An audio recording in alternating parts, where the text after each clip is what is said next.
Have you ever wondered why your debuffs haven't been working in Honkai Star Rail? Today we're going to go into how debuffs work and the multiple factors that come into play when the game determines what chances your debuffs actually have of activating. So there's four main factors that go into consideration when it comes to debuffs, and I'll use my Silver Wolf as a sort of guide for this, as my sort of example, since she does have a lot of debuffs that she can activate. So the first thing is going to be the base chance of your debuffs happening. Now, a lot of characters have this. This is especially apparent with Nihility characters, as they just have a lot of debuffs, since that's what their main sort of deal is. But yeah, Silver Wolf has a bunch of different base chances. So on her skill, she has an 80% base chance to add a weakness to the enemy, and then she has a 100% base chance to reduce the all-type res of the enemy even further by 8.7% for 2 turns. Her ultimate has a 92% base chance to decrease the target enemy's defense by 40.5% for 3 turns.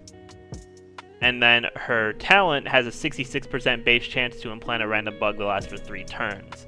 Now, people might be wondering, if we go back to the skill here, for example, they might see, oh, there's a 100% base chance to reduce the all-type res. That people may think that means, oh, it's 100%, that must mean it will always happen. But that's not the case, because base chance isn't the only thing that impacts whether or not a debuff actually is applied. Because if it was the only thing, it would just say that there's a 100% chance of it happening. But because it's base chance, that means that there are other factors that we're going to go over now that influence this percentage. So the next two factors for that are going to be, I'll go over them together because they're both here, effect hit rate and effect resistance. Now, to start with effect hit rate, which will actually go to the in-game description for it, effect hit rate increases the chance of applying debuffs to enemy targets. A higher effect hit rate will result in higher chances of successfully applying a debuff. So what this means is the effect hit rate percent will directly affect the base chance and improve it. So the formula, which I will go over at the end once I have all the factors in, it's multiplicative of the percentages. So this 51.3% will give the base chance a boost, which, for some things that might have a lower base chance, like for example, we have the talent with the bugs, it's a 66% base chance on that. And then also with her major trace, a 65% base chance of giving a bug when you break weakness. Now, because of effect hit rate, that's gonna boost up your chance of debuffs, and especially since my hit rate is pretty high. I mean, it could definitely be higher because I haven't fully built my Silver Wolf yet, but it's already at 50 because of the free-to-play light cone. Then we need to talk about effect resistance, which is the next factor. Now, effect resistance, as the game says, effect resistance increases resistance against incoming debuffs from attackers. A higher effect resistance will result in higher chances of successfully resisting a debuff. Now, effect res is basically the opposite of effect hit rate, where effect hit rate will allow you to get a higher chance of inflicting debuffs. Effect res lowers the chances of an enemy's debuff working on you. So, and enemies, the higher level they are in the, with whoever you're fighting, they'll probably have a pretty decent effect res. So you'll start to see, if you're not leveling up your effect hit rate enough, or if you're not leveling up your traces enough to get higher base chances, you are not going to be able to get your debuffs very often. That's going to cause frustration, because Nihility characters thrive off their debuffs. Like, you have Silver Wolf with her bugs and her, weakness application. You have Welt with his slows. You have Pella with defense reduction.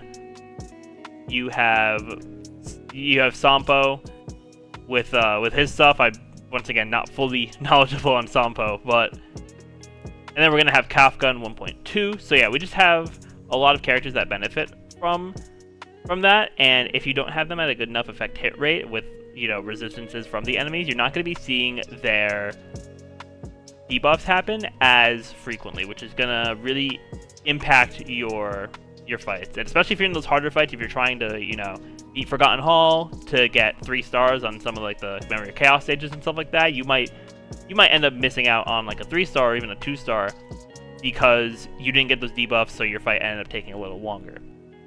But then also there's one more stat that really impacts this as well. Enemies will also have, let me see, I actually don't know if it shows up here. Let me see if it's here. It's not here. Okay. So there is also, enemies will also have a debuff resistance, and that will also decrease the chances of your debuffs actually working on them. So yeah, against enemies, especially like higher end enemies, you're gonna have both their effect resistance and debuff resistance to play a part in it. But once you're able to increase your effect hit rate, you will be able to have like a pretty solid chance of getting debuffs. And so here, I'll do an example of the formula as well for you all. Alright, so I'm pulling up I have my calculator. It's gonna pop in and out because of me clicking into the game to look at stuff. So let's say, for example, let's see, what's a good move to use for Silverwolf for this example? So let's say 80%, let's say 80% base chance, right? And keep in mind, none of these numbers outside of this, or outside of like my Silverwolf stats, are going to be like fully accurate to the calculation, but just to show you all how it works. So Silverwolf has an 80% base chance, so we're gonna go put in 0.80. Then now we multiply by 1 plus the... Yeah, we're multiplying by 1 plus the effect hit rate. So my Silverwolf's effect hit rate right now is 51.3%. So because of that, that will end up being 0.513. Yeah, and then now we multiply again. And right now that's like pretty high. But then we got to deal with effect resistance and the debuff resistance. So now we multiply by 1 minus the effect resistance. So let's say, for example, they have I'll say a 20%. So I'll do minus 0.20.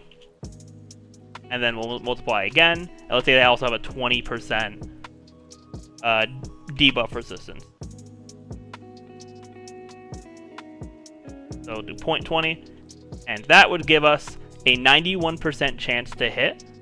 Now, I feel like effect resistances will generally be higher on enemies, so those numbers will go down. But that's pretty much how the system works, where you will just have to worry about, for your Nihility characters especially, having a good amount of effect hit rate, so you can keep those debuffs and effects to continue affecting your enemies, and just that'll lead you to more damage that way, because then if you're getting defense debuffs on them, then that means your DPS is going to start doing more damage. If you get attack debuffs, you'll not have to worry about taking as much damage. You get speed debuffs, like for Silverwolf, with Silverwolf and Welt, you'll be able to attack more times before the enemy. So yeah, debuffs are very important, especially with Silverwolf being out now. We're getting Kafka in 1.2. I believe also Luca in 1.2 is going to be Nihility as well. So I hope you all were able to get something out of this, especially if you're trying to summon for Silverwolf, Kafka, or just trying to use some of the Nihility 4-stars like Pella or Sampo.